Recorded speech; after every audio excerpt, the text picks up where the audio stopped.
शांति। 9 अक्टूबर 2024। सुनते हैं आज की मुरली। बाबा ने कहा, मीठे बच्चे, विश्व का राज्य बाहुबल से नहीं लिया जा सकता। इसके लिए योग बल चाहिए, यह भी एक लॉ है। मीठे बच्चे, विश्व का राज्य बाहुबल से नहीं लिया जा सकता। इसके लिए योग बल चाहिए, यह भी एक लॉ है। सुनते हैं आज के मुरली का प्रश्न। बाबा ने कहा, शिव बाबा स्वयं ही स्वयं पर कौन सा वंडर खाते हैं? शिव बाबा स्वयं ही स्वयं पर कौन सा वंडर खाते हैं? सुनते हैं इसका उत्तर। बाबा ने कहा, बाबा कहते, देखो कैसा वंडर है, मैं तुम्हें पढ़ाता हूँ, यह मैंने किसी से भी कभी पढ़ा नहीं। पहला वंडर कि मैं तुम्हें पढ़ाता हूँ और मैंने कभी किसी से यह पढ़ा नहीं। मेरा कोई बाप नहीं, दूसरा वंडर। तीसरा है, मेरा कोई टीचर नहीं। चौथा है, गुरु नहीं। फिर बाबा ने कहा, मैं सृष्टि चक्र में पुनः जन्म नहीं लेता हूँ। फिर कहा, फिर भी तुम्हें सभी जन्मों की कहानी सुना देता हूँ। खुद 84 के चक्र में नहीं आता, लेकिन चक्रों का ज्ञान बिल्कुल एक्यूरेट देता हूँ। यह बाबा के लिए वंडर है। ओम शांति। रूहानी बाप तुम बच्चों को स्वदर्शन चक्रधारी बनाते हैं, अर्थात तुम इस 84 के चक्र को जान जाते हो। आगे नहीं जानते थे, अभी बाप द्वारा तुमने जाना है। 84 जन्मों के चक्र में तुम आते हो जरूर। तुम बच्चों को 84 के चक्र का नॉलेज देता हूँ। मैं स्वदर्शन चक्रधारी हूँ, परंतु प्रैक्टिकल में 84 जन्मों के चक्र में आता नहीं हूँ। तो इससे समझ जाना चाहिए, शिव बाबा बाप में सारा ज्ञान तुम जानते हो। तुम ब्राह्मण अभी स्वदर्शन चक्रधारी बनते हो। बाबा ने कहा, तो इससे समझ जाना चाहिए, शिव बाप में सारा ज्ञान है। तुम जानते हो हम ब्राह्मण अभी स्वदर्शन चक्रधारी बनते हैं, बाबा नहीं बनते हैं। फिर उनमें अनुभव कहाँ से आया? हमको तो अनुभव प्राप्त होता है, बाबा कहाँ से अनुभव लाते हैं? जो तुमको सुनाते हैं। प्रैक्टिकल अनुभव होना चाहिए ना। बाप कहते हैं, मुझे ज्ञान का सागर कहा जाता है, परंतु मैं तो 84 के चक्र में नहीं आता हूँ। फिर मेरे में यह ज्ञान कहाँ से आया? टीचर्स पढ़ाते हैं तो जरूर खुद पढ़ा हुआ है ना। जैसे बाबा कैसे पढ़ा? इनको कैसे 84 के चक्र का मालूम पड़ा, जबकि खुद 84 जन्मों में नहीं आता है?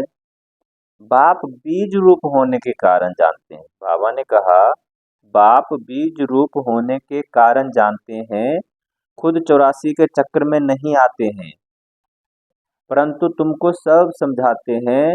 यह भी कितना वंडर है। ऐसे भी नहीं, बाप कोई शास्त्र आदि पढ़ा हुआ है। कहा जाता है, ड्रामा अनुसार उनमें यह नॉलेज नूंधी हुई है जो तुमको सुनाते हैं। तो वंडरफुल टीचर हुआ ना। वंडर खाना चाहिए ना, इसलिए इनको बड़े बड़े नाम दिए हैं, ईश्वर, प्रभु, अंतर्यामी, आदि आदि। तुम वंडर खाते हो। ईश्वर में कैसे सारी नॉलेज भरी हुई है, इनमें आई कहाँ से जो तुमको समझा रहे हैं? उनको तो कोई बाप भी नहीं जिससे जन्म लिया हो, वह समझाया हो। तुम सब भाई भाई हो। वह एक कैसे तुम्हारा बाप है? बीज रूप है। कितनी नॉलेज बैठ बच्चों को सुनाते हैं, कहते हैं 84 जन्मों में नहीं लेता हूँ। बाबा ने कहा, कहते हैं 84 जन्म मैं नहीं लेता हूँ, तुम लेते हो। तो तुम जरूर प्रश्न उठाएंगे ना, बाबा आपको कैसे मालूम पड़ा? बाबा कहते, बच्चे, अनादि ड्रामा अनुसार मेरे में पहले से ये नॉलेज है जो तुमको पढ़ाता हूँ। इसलिए ही मुझे ऊंचे से ऊंच भगवान कहा जाता है। खुद चक्र में नहीं आते, परंतु उनमें सारे सृष्टि के आदि मध्य अंत की नॉलेज है। तो तुम बच्चों को कितनी खुशी होनी चाहिए। उनको 84 के चक्र की नॉलेज कहाँ से मिली? तुमको तो मिली है बाप से। बाप में ओरिजिनल नॉलेज है। उनको कहा ही जाता है नॉलेजफुल। कोई से पढ़ा नहीं है तो भी उनको ओरिजिनल नॉलेज मालूम है, इसलिए नॉलेजफुल कहा जाता है।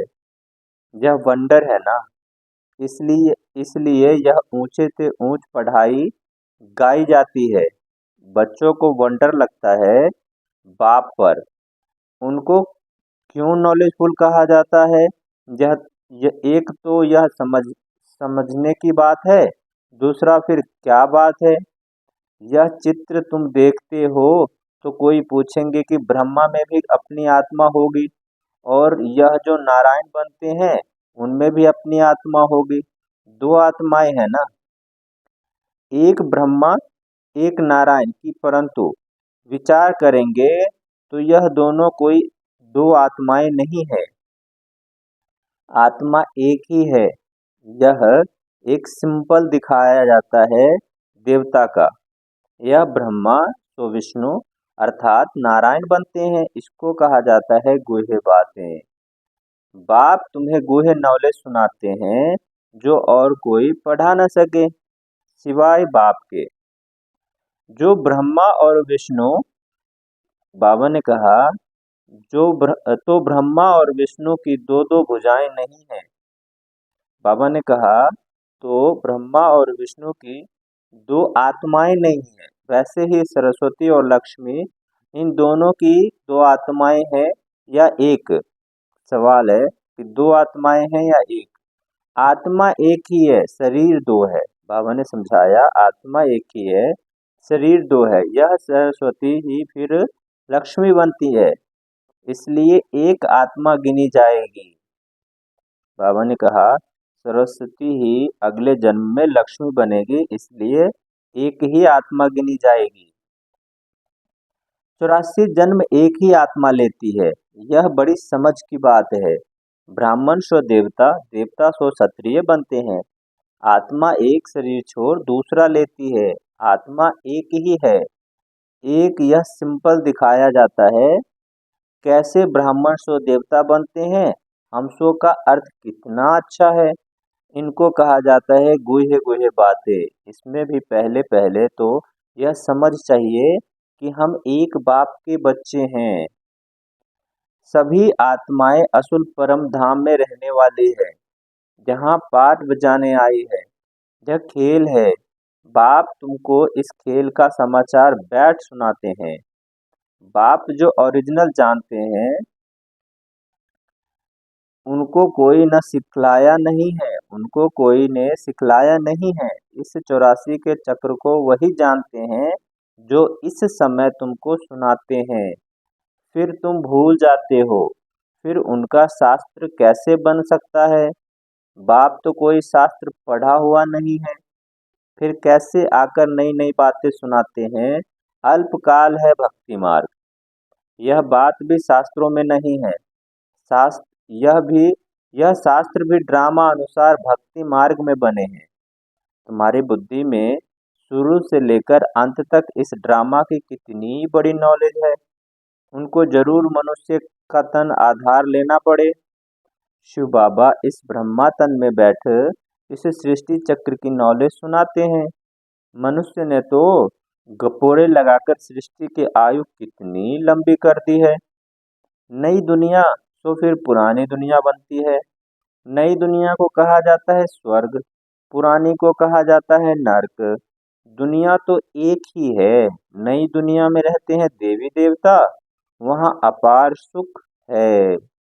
सारी सृष्टि नई होती है, अभी इनको पुराना कहा जाता है। नाम ही है आयरन एजेड वर्ल्ड। जैसे ओल्ड दिल्ली और न्यू दिल्ली कहा जाता है। बाप समझाते हैं मीठे मीठे बच्चों, न्यू वर्ल्ड में न्यू दिल्ली होगी। यह तो ओल्ड वर्ल्ड में ही कह देते हैं न्यू दिल्ली, इनको न्यू कैसे कहेंगे? बाप समझाते हैं नई दुनिया में नई दिल्ली होगी। इनमें यह लक्ष्मी नारायण का राज्य करेंगे, इनमें लक्ष्मी नारायण राज्य करेंगे। उसको कहा जाएगा सतयुग।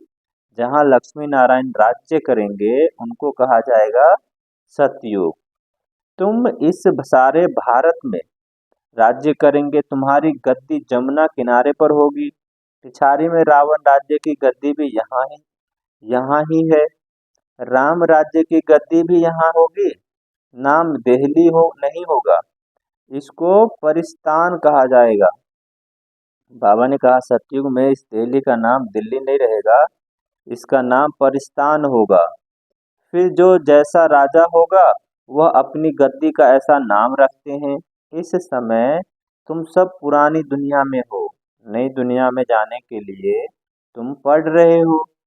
फिर से मनुष्य फिर से मनुष्य से देवता बन रहे हो। पढ़ाने वाला है बाप। तो तुम जानते हो ऊंचे से ऊंचे बाप ने नीचे आकर राजयोग सिखाया है। अभी तुम हो संगम पर, जबकि कलयुग पुरानी दुनिया खत्म होनी है। बाप ने इनको हिसाब भी बताया है। मैं आता हूँ ब्रह्मा तन में। मनुष्य मनुष्य को तो पता ही नहीं है कि ब्रह्मा कौन कौन सा। बाबा ने कहा मनुष्य को तो पता ही नहीं कि ब्रह्मा कौन कौन सा। सुना है प्रजापिता ब्रह्मा। तुम प्रजा हो ना ब्रह्मा की, इसलिए अपने को बीके कहलाते हैं। तुम प्रजा हो ब्रह्मा की, इसलिए अपने को बीके कहलाते हो। वास्तव में शिव बाबा के बच्चे शिववंशी हो। जब निराकार आत्माएं हो, फिर साकार में प्रजापिता ब्रह्मा के बच्चे भाई बहन हो, और कोई भी संबंध नहीं। इस समय तुम उस कलयुगी संबंध को भूलते हो, क्योंकि उनमें बंधन है। इस समय उस कलयुगी संबंध को भूलते हो, क्योंकि उसमें बंधन है। तुम जाते हो नई दुनिया में। ब्राह्मणों की चोटी होती है, चोटी ब्राह्मणों की निशानी है। तुम ब्राह्मणों का यह कुल है। वह कलयुगी ब्राह्मण ब्राह्मण अक्सर करके पंडे होते हैं। एक धाम खाते हैं, दूसरा ब्राह्मण गीता सुनाते हैं। अभी तुम ब्राह्मण यह गीता सुनाते हो, यह भी गीता सुनाते हैं, वह भी गीता सुनाते हैं, और तुम भी गीता सुनाते हो, तुम भी गीता सुनाते हो। फर्क देखो कितना है। तुम कहते हो कृष्ण को भगवान नहीं कह सकते। कृष्ण को तो देवता कहा जाता है, उनमें दैवी गुण है। उनको तो इन आंखों से देखा जा सकता है। शिव के मंदिर में देखेंगे, शिव को अपना शरीर है नहीं। वह है परमात्मा, अर्थात परमात्मा, ईश्वर, प्रभु, भगवान आदि अक्षर का कोई अर्थ नहीं निकलता। परमात्मा ही सुप्रीम आत्मा है, तुम नॉन सुप्रीम हो। फर्क देखो कितना है। तुम्हारी आत्मा और उस आत्मा में देखो कितना फर्क है। बाबा ने कहा तुम्हारी आत्मा और उस आत्मा में, तुम आत्माएं अभी परमात्मा से सीख रहे हो, वह कोई से सीख नहीं रहा है। बाबा दुनिया वालों की बात की कि आप आत्मा शिव बाबा से सीख रहे हो, और वह कोई से सीखता नहीं। यह तो फादर है। बाबा ने कहा कि आप आत्माएं परमात्मा से सीखते हो, बाबा किसी से सीखता नहीं, क्योंकि वह फादर है ना। उस परम पिता परमात्मा को तुम फादर भी कहते, टीचर भी कहते, और गुरु भी कहते हैं। एक ही है, और कोई भी आत्मा बाप टीचर गुरु नहीं बन सकती। एक ही परम आत्मा है, उनको कहा जाता है सुप्रीम। हर एक को पहले फादर चाहिए, फिर टीचर चाहिए, फिर पिछाड़ी में चाहिए गुरु। बाप ही कहते हैं मैं तुम्हारा बाप भी बनता हूँ, फिर टीचर भी बनता हूँ, और फिर मैं ही तुम्हारा सदगति दाता सदगुरु भी बनता हूँ। सदगति देने वाला गुरु ही एक है, बाकी तो गुरु अनेक है। बाप कहते हैं मैं तुमको सदगति देता हूँ, तुम सबको सतयुग में जाएंगे, तुम सब सतयुग में जाएंगे, बाकी सब चले जाएंगे शांति धाम, परम धाम। कहते हैं सतयुग में आदि सनातन देवी देवता धर्म था। अच्छा, मीठे मीठे सिक्की लधे बच्चों प्रति माता पिता बाप दादा का याद प्यार, गुड मॉर्निंग और नमस्ते। रूहानी बाप की रूहानी बच्चों को नमस्ते। हम रूहानी बच्चों की रूहानी माता पिता बाप दादा को याद प्यार, गुड मॉर्निंग और नमस्ते। सुनते हैं धारणा के लिए मुख्य सार। पहला है, बाबा ने कहा, कलयुगी संबंध जो इस समय बंधन है, उन्हें भूल स्वयं को संगम युगी ब्राह्मण समझना है। सच्ची गीता सुननी और सुनानी है। सुनते हैं धारणा के लिए दूसरा पॉइंट। बाबा ने कहा, पुरानी दुनिया खत्म होनी है, इसलिए अपना सब कुछ सफल करना है। बहुतों के कल्याण लिए, मनुष्य को देवता बनाने के लिए यह पाठशाला व म्यूजियम खोलने हैं। पुरानी दुनिया खत्म होनी है, इसलिए अपना सब कुछ सफल करना है। बहुतों के कल्याण लिए, मनुष्य को देवता बनाने के लिए यह पाठशाला व म्यूजियम खोलने हैं। सुनते हैं आज के मुरली का वरदान। बाबा ने कहा, बाप की आज्ञा समझ मोहब्बत से हर एक बात को सहन करने वाले सहनशील भव। बाप की आज्ञा समझ मोहब्बत से हर बात को सहन करने वाले सहनशील भव। सुनते हैं इसका विस्तार। कई बच्चे कहते हैं कि हम राइट हैं, फिर भी हमें ही सहन करना पड़ता है, मरना पड़ता है। लेकिन यह सहन करना व मरना ही धारणा की सब्जेक्ट में नंबर 1 लेना है। इसलिए सहन करने में घबराओ नहीं। कई बच्चे सहन करते हैं, लेकिन मजबूरी से सहन करना और मोहब्बत से सहन करना, इसमें अंतर है। बातों के कारण सहन नहीं करते हो, लेकिन बाप की आज्ञा है सहनशील बनो। तो आज्ञा समझ मोहब्बत में सहन करना अर्थात स्वयं को परिवर्तन कर लेना, इसकी ही मार्क्स है। सुनते हैं आज के मुरली का स्लोगन। बाबा ने कहा, जो सदा खुशी के खुराक खाते हैं वह तंदुरुस्त रहते हैं। जो सदा खुशी के खुराक खाते हैं वह तंदुरुस्त रहते हैं। तो हम भी अपने आप को चेक करेंगे कि अगर सारा दिन तंदुरुस्त हैं तो निश्चित रूप से खुशी का खुराक खाते रहते हैं। अच्छा, ओम शांति।